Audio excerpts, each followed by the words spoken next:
epistemology of the nervous system in 19th century. Introduction.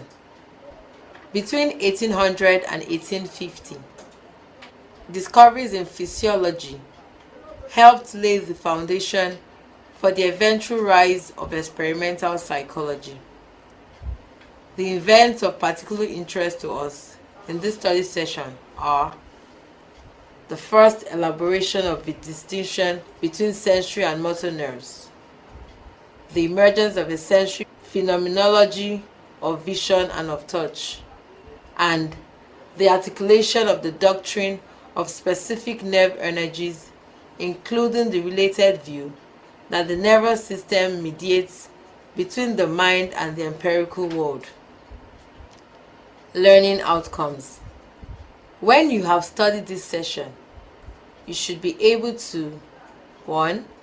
Present relevant contributions of at least 5 19th century authors to the development of experimental psychology. 2. Point out how the study of physiology is associated with the experimental psychology.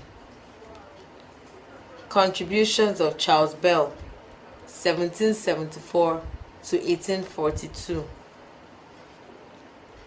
The first of the relevant physiological discoveries, in brackets, that of the distinction between sensory and motor nerves, is credited to Charles Bell, 1774 to 1842. Bell was born in Edinburgh and educated informally. Although he attended lectures at the University of Edinburgh, most of Bell's anatomical and surgical instructions were received from his older brother, John, a noted physician. By the time Bell was in his 20s, he was already a well-respected surgeon, and by 1799, he had been admitted to the Royal College of Surgeons in Edinburgh. In 1806, he moved to London, and 5 years later, he became affiliated with the Hunterian School of Anatomy. It was in the same year, 1811, that Bell printed 100 copies of his 36-page Idea of a New Anatomy of the Brain for private circulation among his friends and colleagues. In the New Anatomy, Bell employed anatomical evidence to support the assertion that the ventral roots of the spinal cord contain only motor and dorsal roots, only sensory fibers. In so doing, he overturned centuries of tradition in which it was implicitly assumed that the nerve fibers were indiscriminate with respect to sensory or motor functions, and established the fundamental distinction between these two types of nervous processes. When, as we have already seen, this distinction was combined with a parallel sensory-motor associationism, it led, in the hands of Bain and Spencer, to the first proper psychophysiological psychology, and through Jackson and Ferrari, to the establishment of the sensory-motor paradigm as the basis of functional localization in the cortex. Contributions of Thomas Brown, 1778 to 1820.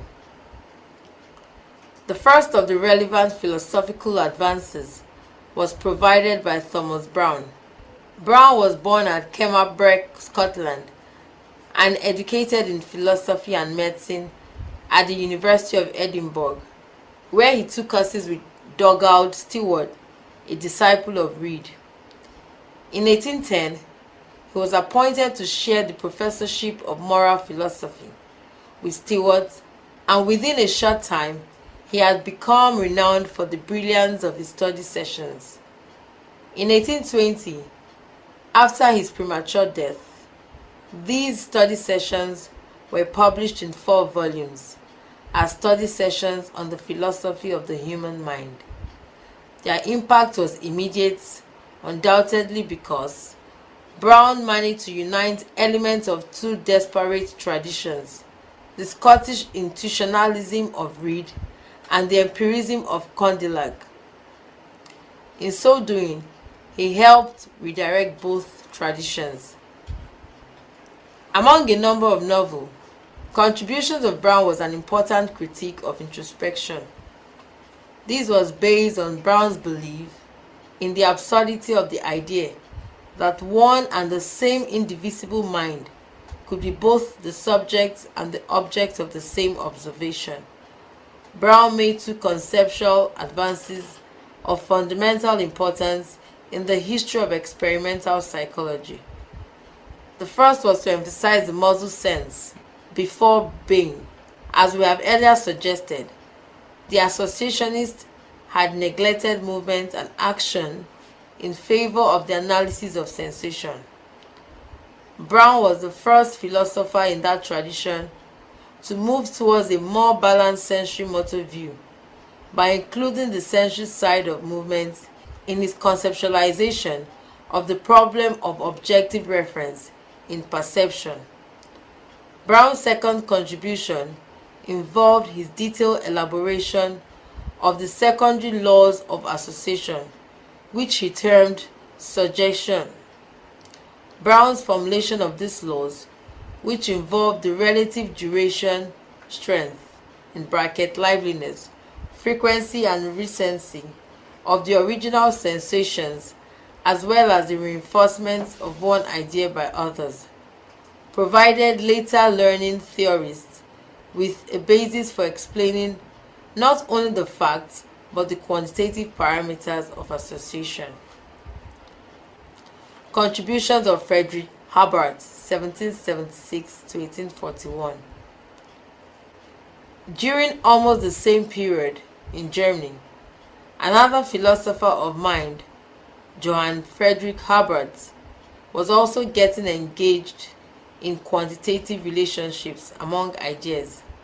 Herbart was born in Oldenburg, studied at the University of Jena under Johann Gottlieb, with whom he found himself in some disagreement, provoked by Fichte's idea. Herbart decided to work towards his own systematic philosophy. Upon completion of his study at Jena, Herbart went to Göttingen, where he took his doctorate in 1802. He remained there until 1809, when he moved to Königsberg to assume the chair formerly occupied by Kant. At Königsberg, Herbart began working on his own psychology, publishing his Lehrbuch in 1816 and Psychologie aus Wissenschaften 1824 and 1825. As is evident from the later title, Herbart believed that psychology could be both empirical although he denied the possibility of experiments, and mathematical, arguing that ideas presentations are arrayed in time and vary in intensity. He attempted to create both a static and a dynamics of mind, and employed complex mathematical equations to describe an hypothesized system of principles of interaction among ideas. Specifically, Herbart assumed that ideas of the same sort oppose one another, while ideas of different sorts do not. Opposition progressively weakens the original idea in consciousness, and as a result, it eventually sinks below the threshold of awareness, where it remains until the appearance of a similar idea in experience causes the original to rise at a speed proportional to the degree of similarity between the two ideas. Furthermore, as the original is pulled up by the new idea, similar ideas cling to it. Thus, no idea can rise except to take its place in the unitary mass of ideas already present in consciousness. This is Herbart's famous concept of apperception, in which an idea is not only made conscious, but assimilated to the whole complex of conscious ideas, their perceptive mass. In these views, Hubbard took several giant strides along the path that the new scientific psychology would eventually follow towards a complex, carefully worked out quantitative recognition of the critical distinction between ideas above and below the threshold of consciousness. As the received history suggests, he was a transitional figure between Kant and Fechner. However, because of his rejection of the possibility of experimental verification and his inability to link his philosophy of mind to the physiology of the brain, he moved only partially towards the new psychology. Before psychology could be taken into the laboratory, it needed methods, and the primary source of the early methods lay not in the philosophy of mind, but in the works of physiologists such as Durkheim and Weber, who made fundamental contributions to the experimental phenomenology of sensation, and Muller, who elaborated the doctrine of specific nerve energies that systematized the epistemological role of the nervous system as intermediary between the mind and the empirical world. Contributions of Jan Evangelista Durkheim, 1787 to 1869. Durkheim was born in Lebochovice in northern Bohemia and received his first formal education at a Piarist monastery. After completing the novitiate, he spent a year in study at the Piarist Philosophical Institute in 1807. He spent a year in the study at the Piarist Philosophical Institute. In 1807, under the influence of the writings of Fichte, he left the order and traveled to Prague. 2 years of work at the University of Prague and an additional 3 years as a private tutor preceded his decision to return to the university to study medicine. In 1819, on the completion of his medical studies, he published his doctoral dissertation, Bechegezaru Genstins des Sehens in Subjective Hinstin. This led in 1823 to his appointment as professor of physiology at the University of Breslau. In the same year, he reprinted his dissertation as the first volume of Beobachtungen und Wissenschaft zur Physiologie der Sinne. The second volume, which followed in 1825, was subtitled Neubetrachtung zur Kenntnis des Sehens in Subjektiver Hinsicht. The 2 volumes of the Beobachtungen were among the great intellectual achievements of the period and constituted a major point of transition in the emergence of experimental psychology.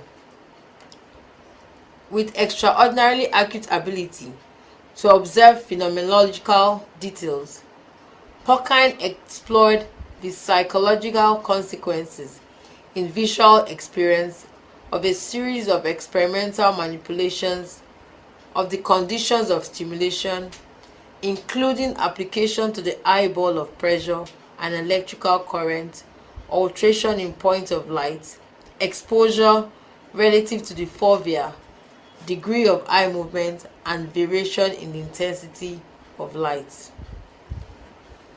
Contributions of Ernst Heinrich Weber, 1795 to 1878. Weber was born in Wittenberg and educated at Leipzig, where he remained to serve as professor of anatomy from 1818 and of physiology after 1840. In 1834, he published the puzzle Resurrectione Audito et Tactu. In that portion of the work devoted to the sense of touch, Weber presented an extensive experimental exploration of the sensory phenomenology of tactile experience, whereas Pourkheim had shown the value of applying the experimental method to the phenomenology of sensation. Weber extended the approach beyond experimentation to quantification, coining the phrase just noticeable difference (JND) to refer to the smallest perceptible difference between two sensations. Weber amassed data in support of the general principle that a JND in the intensity of a sensation is a function of change in the magnitude of the stimulus by a constant factor of its original magnitude. Although it has since been shown that there are significant limitations in the generality of this relationship, not only across other sensory systems, but even within the sense of touch itself, it would be hard to overestimate the importance of Weber's discovery for the emerging science of psychology. In articulating the relationship, which Fechner later termed Weber's law, Weber provided an existence proof for the possibility of establishing quantitative relationships between variations in physical and mental events. By linking these relationships to the nervous system, he helped with Muller to establish the epistemological function of the nervous system in mediating the relationship between the mind and the physical environment. Contributions of Johannes Muller, 1801 to 1858. Muller was born in Koblenz and educated at the University of Bonn. He received his medical degree in 1822 and after a year in Berlin was habilitated as private dozen at Bonn, where he rose eventually to the professorate. In 1833, he left Bonn to assume the prestigious chair of anatomy and physiology at the University of Berlin. His most important contributions to the history of experimental psychology were the personal influence that he exerted upon younger colleagues and students, including Hermann von Helmholtz, Ernst Bloch, Carl Ludwig, and Emile Du Bois-Reymond, and the systematic form he gave to the doctrine of the specific energies of nerves in the Handbuch der Physiologie des Menschen, published between 1834 and 1840. Although Muller had enunciated the doctrine of specific nerve energies as early as 1826, his presentation in the Handbuch was more extensive and systematic. Fundamentally, the doctrine involved two cardinal principles. The first of these principles was the mind is directly aware not of objects in the physical world, but of states of the nervous system. The nervous system, in other words, serves as an intermediary between the empirical world and the mind, and thus imposes its own nature on mental processes. The second principle was that the qualities of the sensory nerves of which the mind receives knowledge in sensation are specific to the various senses. The nerve of vision being normally not sensible to sound as the nerve of audition is to light. As Bohr in 1950 pointed out, that there was nothing in this view that was completely original with Muller.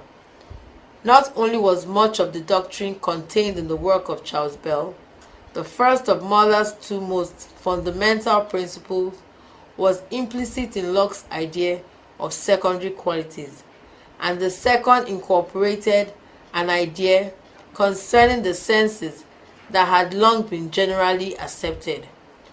What was important in Muller was his systematization of these principles in a handbook of physiology that served a generation of students as a standard reference on the subject and the legitimacy he lent the overall doctrine through the weight of his personal prestige. After Muller, the mind-body problem, the relationship of the mind to the brain and the nervous system, and the relationship of the mind to the empirical world were inextricably linked. Although Muller did not himself explore the implications of his doctrine for the possibility that the ultimate correlates of sensory qualities might lie in specialized centers of the cerebral cortex or develop a sensory psychophysics. His principle of specificity laid the groundwork for the eventual localization of cortical function. Furthermore, his view of the epistemological function of the nervous system helped define the context within which techniques for the quantitative measurement of the mind-world relationship emerged in Fechner's psychophysics. Study session summary. In this study session, we analyze the relevant statements of authors and their contributions to the development of experimental psychology, and how physiology is associated to the study. In the words of Charles Bell, 1774 to 1842, there is a distinction between sensory and motor nerves. This discovery laid the foundation of the discipline psychophysiological psychology. Thomas Brown, 1778 to 1820, made two conceptual advances of fundamental importance in the history of experimental psychology. The first was to emphasize the muscle sense.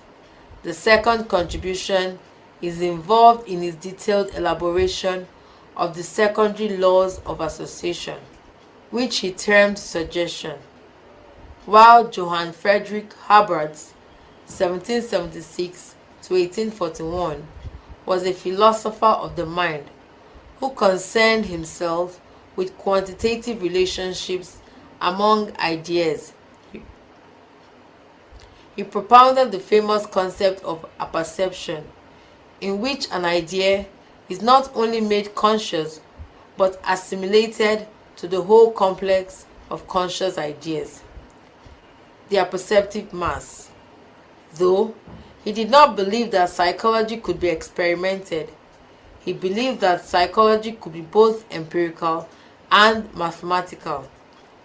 Jan Evangelista Porcine, 1787 to 1869, is best known for the change in apparent luminosity of colors in dim as opposed to bright daylight concept, in brackets, the so-called Porcine effect.